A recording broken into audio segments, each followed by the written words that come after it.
अस्सलाम वालेकुम। आप सबको मेरे चैनल लर्न विद समरान साहब पर खुशामदीद। आज हम क्लास 9 केमिस्ट्री का चैप्टर 1 शुरू कर रहे हैं, जिसका टाइटल है हमारे पास फंडामेंटल्स ऑफ केमिस्ट्री। फंडामेंटल्स मतलब बेसिक्स हमारे पास केमिस्ट्री को अंडरस्टैंड करने के लिए बुनियाद हमारे पास क्या है, कौन सी चीज़ें हमारे पास बेसिक हैं, वो सारी हम इस चैप्टर के अंदर पढ़ेंगे। आज के लेक्चर में हम इंट्रोडक्शन और ब्रांचेस को पढ़ रहे हैं। सबसे पहले हम इंट्रोडक्शन को देखते हैं, केमिस्ट्री का बेसिक इंट्रोडक्शन हमारे पास क्या है। तो सबसे पहले हमारे पास आता है साइंस, कि साइंस क्या है। बेसिकली साइंस हमारे पास क्या है, एक ग्रीक वर्ड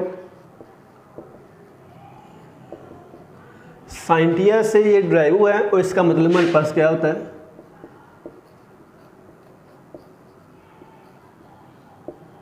नॉलेज।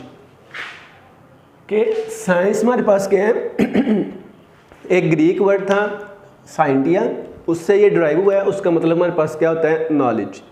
अब अगर इसकी हम डिफाइन की बात करें, डिफाइन हमारे पास क्या होती है साइंस की, the knowledge that provides understanding of this world and how it works is called science. कि साइंस हमारे पास क्या है, एक ऐसा इल्म है जो हमें इस दुनिया को समझने का फहम अता करता है। वो हमारे पास क्या कहलाएगा, साइंस। कि इस दुनिया में जितनी भी प्रोसेस हो रही है, जितनी भी चीज़ें एग्जिस्ट हो रही है, उसके पीछे क्या प्रोसेस चल रहे हैं, उस सारे के सारे हमारे पास साइंस के अंदर आएंगे। आगे आ जाए, आगे हमारे पास क्या है, केमिस्ट्री। केमिस्ट्री क्या होती है, केमिस्ट्री बेसिकली क्या है, हमारे पास साइंस की एक ब्रांच है, the branch of science which deals with the study of. कि ये हमारे पास साइंस की एक ऐसी ब्रांच है जिसके अंदर हम क्या स्टडी करते हैं, composition, structure, properties and reactions of matter is called chemistry. कि साइंस की ऐसी ब्रांच जिसके अंदर हम मैटर की कंपोजिशन, स्ट्रक्चर, प्रॉपर्टीज और रिएक्शंस को स्टडी करें, वो हमारे पास क्या कहलाएगी, केमिस्ट्री। आगे इधर एक सवाल उठता है कि सर ये हमारे पास मैटर, इसका मतलब क्या है। मैटर हम कहते हैं कि एनीथिंग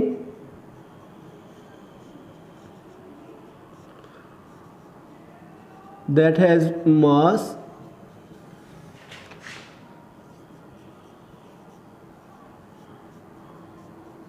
एंड ऑक्यूपाई स्पेस।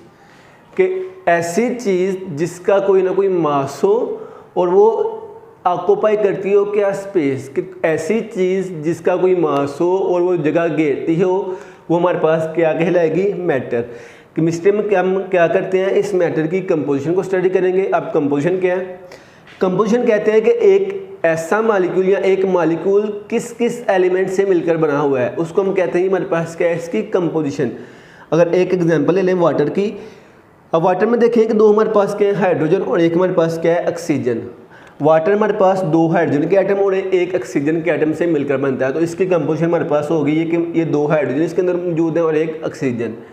आगे आ जाए स्ट्रक्चर। स्ट्रक्चर हम कहते हैं किसी मालिक्यूल की शेप कैसी है।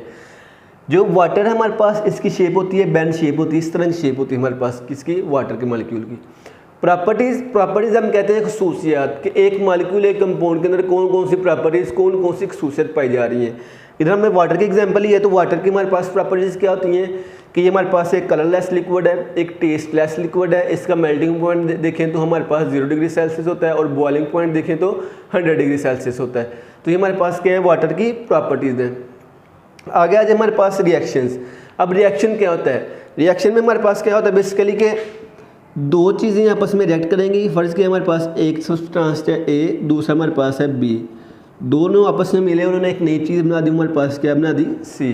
तो ये हमारे पास क्या होता है, एक रिएक्शन जिसमें दो चीज़ें आपस में मिलती हैं और एक नई चीज़ बना देती हैं।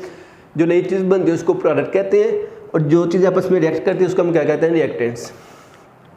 अब वाटर के रिएक्शंस की बात करें, वाटर के बेशुमार रिएक्शन हैं।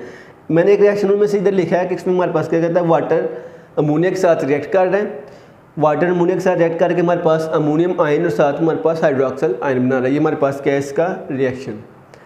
आगे आ जाए हमारे पास एप्लीकेशंस के केमिस्ट्री हमारे पास रोज़मर्रा ज़िंदगी में कहाँ कहाँ इस्तेमाल हो रही है। अगर हम केमिस्ट्री की बात करें तो हमारी रोज़मर्रा ज़िंदगी में जितनी भी चीज़ें हैं तमाम की तमाम हमारे पास केमिस्ट्री के मरहूने मिलते हैं।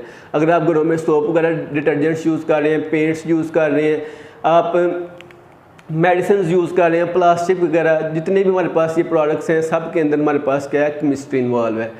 मैं कुछ एग्जांपल, कुछ एप्लीकेशन मैंने यहाँ पर लिखी हैं कि हमारे पास पेट्रोकेमिकल प्रोडक्ट्स, जो पेट्रोलियम प्रोडक्ट्स होते हैं हमारे पास, उनके अंदर ये यूज़ होता है। मेडिसिन एंड ड्रग्स के अंदर ये यूज़ हो रहा है। Soap, detergents, paper, plastic, paints, इन सब के अंदर हमारे पास क्या है, केमिस्ट्री इन्वॉल्व है। अगर हमारे पास कोई इम्प्योर चीज़ है, इम्प्योर वाटर है या वेस्ट वाटर है, उसको अगर हमने प्योरीफाई करना है तो उसके लिए हमें केमिस्ट्री की ज़रूरत पड़ेगी। तो ये जितनी भी चीज़ें हमारे पास, ये इधर मैंने कुछ लिखे हैं, लेकिन आप सिंपल इतना याद रख लें कि हमारी दुनिया में जितनी भी चीज़ें एग्जिस्ट कर रही हैं वो तमाम की तमाम केमिस्ट्री की वजह से, उसके अंदर केमिस्ट्री मौजूद है। आगे आ जाए हमारे पास ब्रांचेस। ब्रांचेस हमारे पास क्या होती हैं कि हमारे पास केमिस्ट्री है, उसकी ब्रांचेस कितनी है, शाखें कितनी है हमारे पास। ये 8 ब्रांचेस है इसकी। सबसे पहले हमारे पास आती है physical chemistry, organic chemistry, inorganic chemistry, biochemistry, industrial chemistry, nuclear chemistry, environmental chemistry और एनालिटिकल केमिस्ट्री। ये हमारे पास क्या है, ब्रांचेज हैं किसकी, केमिस्ट्री की। आज के लेक्चर बस इतना ही था कि हमने इस बेसिक इंट्रोडक्शन देखा और देखा कि ब्रांचेज कौन कौन सी है केमिस्ट्री की। इंशाल्लाह नेक्स्ट लेक्चर के अंदर हम इस ब्रांचेज को डिटेल से पढ़ेंगे।